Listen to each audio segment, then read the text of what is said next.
Hi, my name is Cheyenne, and I'm going to tell you about the benefits of reading, which can actually be fun, I promise. What if I told you there's something you can do daily that takes a minimum effort to promote better sleeping habits, to increase your attention span, to relax and reduce stress, to be a better person and day by day become more empathetic? The answer is clear and simple: reading. Have you ever read a book so captivating that you just spend the entire afternoon reading, completely glued, struggling to put it down?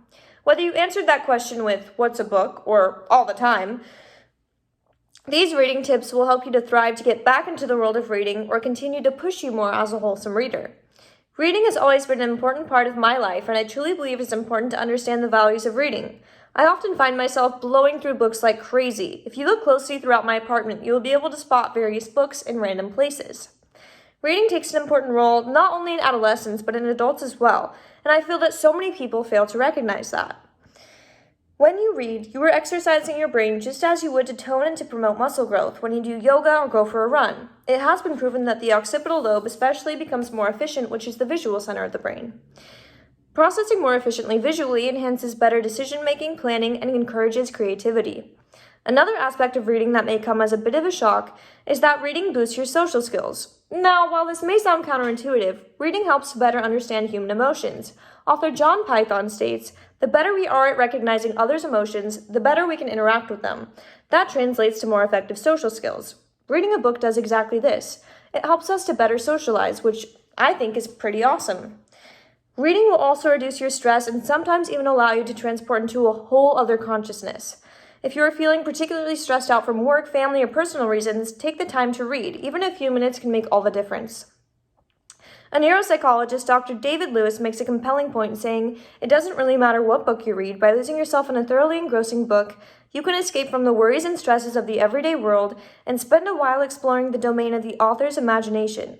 This is more than merely a distraction, but an active engaging of the imagination as the words on the printed page stimulate your creativity and cause you to enter what is essentially an altered state of consciousness." This quote really resonates with me because it explains the magic of reading so well. Reading truly calms you and prepares you for bed. If anything, it'll bore you to sleep. If one does not read before bed, they may find themselves unable to sleep at night. While it is fun to review all the positive and exciting things about turning some pages, how exactly do we jump back into reading if we haven't gone around to it in a while? I know there are a million, trillion, billion of excuses of why someone cannot find the time to read. Let's be real for a second. Most of us are binge watching shows right now because there's nothing else to do. Let's turn this into something more productive in easy ways. Barnes & Noble is a great place to find a good book, or even browse Target's stash of books and find other things you never even knew you needed. If you need a good book to start with and are an Office fan, B.J. Novak wrote a book full of promising short stories, a perfect way to become engaged. Reading one short story a day is a great way to start. If you read books continuously over the course of a few weeks before bed, you will find yourself in a better place mentally. Take it from me.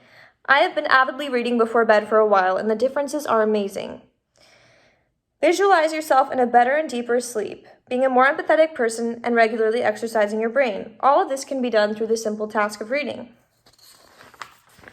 Whether you are jumping back into reading or deciding what book to start next, reading can be done anywhere and anytime. In fact, I am reading this speech to you at this very moment. Reading has various benefits that make it all so worthwhile. As mentioned before, reading can do all sorts of helpful things to help us on a daily basis, such as enhancing our social skills, which is one of my favorite benefits. Without reading regularly, your cognitive part of the brain will suffer. When you read, it sharpens your mind and vocabulary. Without reading, we would not be as smart as we find ourselves today. Reading takes an important part of my life, and I guarantee it can for you as well. As we grow, it's important to read no matter how old you are or how busy you may become. Reading needs to become a priority in everyone's life. The rewards are immense. Get back into reading or keep up the good work. Grab an audiobook, play a podcast, or read a good old classic handheld book before bed. It is so incredibly important to remember that during these strange times, that while some of us may not be able to physically go anywhere, that's the thing about books. They allow us to travel without really moving your feet. Thank you.